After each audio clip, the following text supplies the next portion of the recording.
Assalamualaikum warahmatullahi wabarakatuh. Perkenalkan, nama saya Hestiani. Saya berasal dari program studi akuntansi Fakultas Ekonomi Universitas Maritim Raja Ali Haji.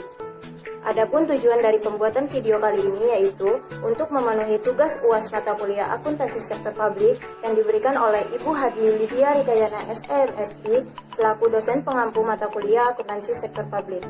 Baiklah, pada kesempatan kali ini saya akan membahas tentang sistem pengendalian manajemen sektor publik dan tipe-tipe pengendalian manajemen.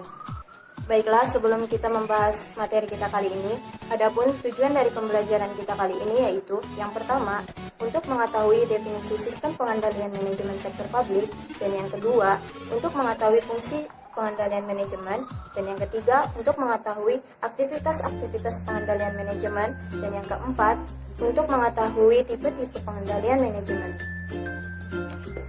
Nah, sekarang kita masuk ke pembahasan. Pembahasan yang pertama yaitu sistem pengendalian manajemen sektor publik. Apa sih yang dimaksud dengan sistem pengendalian manajemen sektor publik? Sebelumnya, kita harus mengetahui definisi dari komponen-komponen sistem pengendalian manajemen sektor publik. Yang pertama, misalnya sistem. Apa sih yang dimaksud dengan sistem? Sistem merupakan satu keseluruhan yang menyeluruh, yang di dalamnya terdapat prosedur dan komponen yang saling berhubungan dan berkaitan dalam satu jaringan kerja untuk mencapai tujuan tertentu. Selanjutnya, pengendalian manajemen. Pengendalian manajemen merupakan proses yang dilakukan oleh pimpinan organisasi seperti perencanaan, pengorganisasian, pengaturan staf, serta pengarahan untuk menjamin bahwa sumber daya yang dimiliki perusahaan dimanfaatkan secara efisien dan efektif untuk mencapai tujuan dari perusahaan tersebut. Sedangkan sektor publik ialah entitas yang aktivitasnya berhubungan dengan penyediaan barang dan jasa yang bertujuan untuk memenuhi kebutuhan masyarakat secara umum. Nah, dari komponen-komponen tersebut, maka dapat disimpulkan bahwa sistem pengendalian manajemen sektor publik merupakan proses atau prosedur yang dilakukan oleh pimpinan perusahaan seperti perencanaan, pengorganisasian, pengaturan staf, dan pengarahan yang tujuannya untuk menjamin bahwa sumber daya yang dimiliki perusahaan dimanfaatkan secara efisien dan efektif.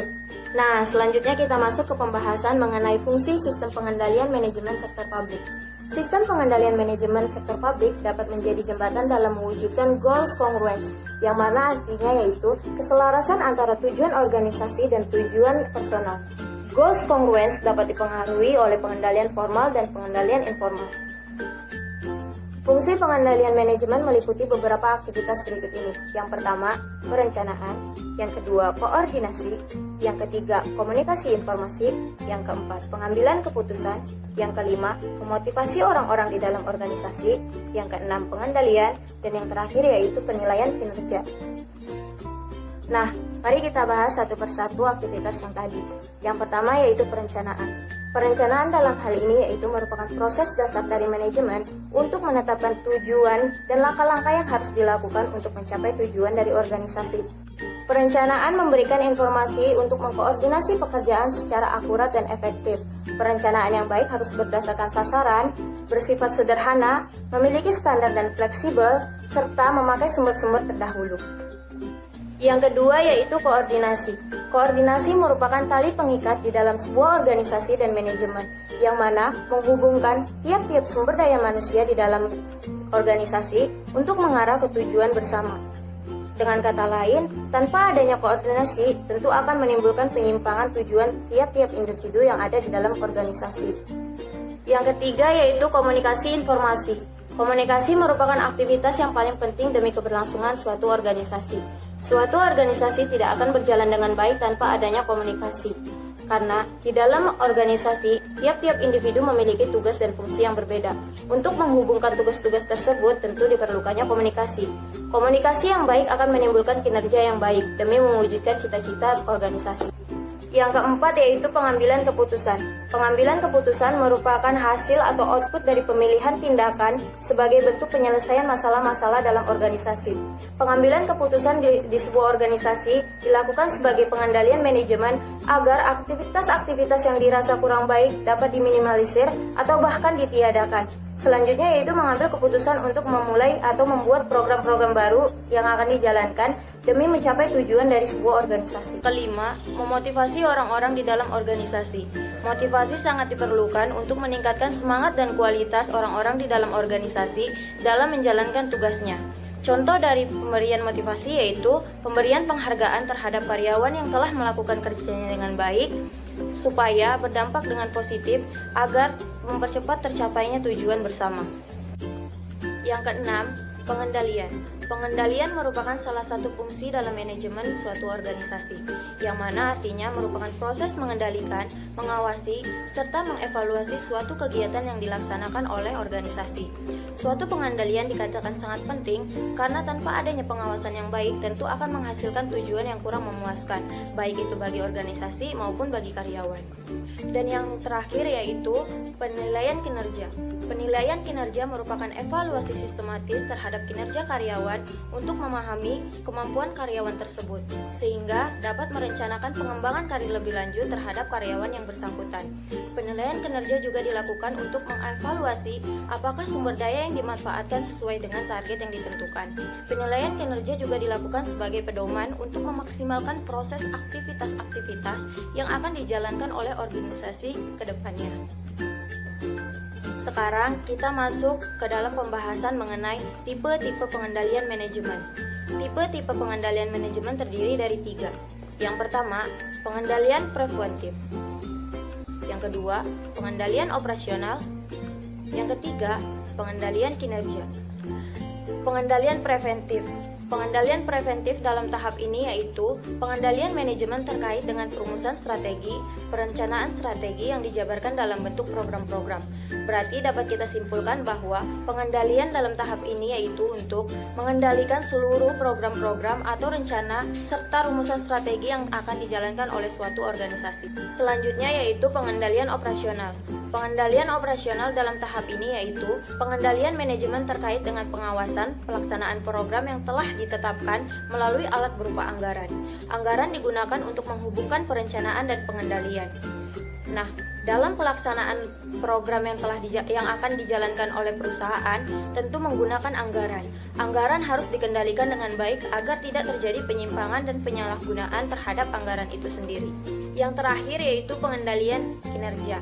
Pengendalian kinerja pada tahap ini yaitu pengendalian manajemen berupa analisis evaluasi kinerja berdasarkan tolak ukur kinerja yang telah ditetapkan oleh organisasi. Yang mana artinya pengendalian kinerja berguna untuk mengukur sejauh mana progres terhadap kinerja yang telah dilaksanakan dalam suatu organisasi. Sekarang kita masuk ke dalam analisis jurnal.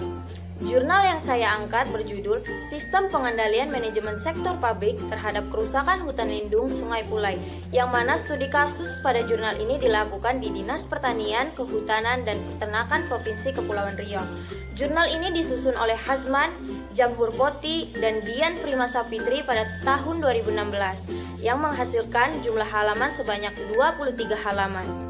Tujuan penelitian ini yaitu untuk mengetahui bagaimana sistem pengendalian manajemen sektor publik terhadap kerusakan hutan lindung Sungai Pulai, yang mana metode yang digunakan yaitu bersifat deskriptif kualitatif karena tujuannya adalah untuk mendeskripsikan dan menggambarkan apa adanya suatu variabel, gejala, keadaan, dan fenomena sosial tertentu. Pembahasan pada jurnal ini kurang lebih sama seperti yang telah saya jabarkan. Hanya saja lebih berfokus kepada kerusakan hutan lindung Sungai Pulai, yang mana untuk melihat sistem pengendalian manajemen sektor publik terhadap kerusakan hutan lindung Sungai Pulai terdiri dari beberapa hal. Yang pertama yaitu visi dan misi. Visi dan misi merupakan pandangan organisasi untuk mencapai maksud dan tujuannya. Dalam hal ini, Dinas Pertanian, Kehutanan, dan Peternakan Provinsi Kepulauan Riau memiliki visi dan misi yang berguna untuk mencapai tujuannya. Yang kedua, yaitu sistem perencanaan kegiatan, yang pada tahap ini terdiri dari penyusunan rencana kegiatan di bidang kehutanan dan penyusunan anggaran. Selanjutnya yaitu sistem implementasi. Sistem implementasi tersebut meliputi pelaksanaan dan pemberian tugas, seperti melaksanakan kegiatan reboisasi dan mengadakan sosialisasi dan bimbingan. Selanjutnya yaitu pemantauan atau monitoring. Pemantauan tersebut meliputi pemantauan langsung dan pemantauan tidak langsung.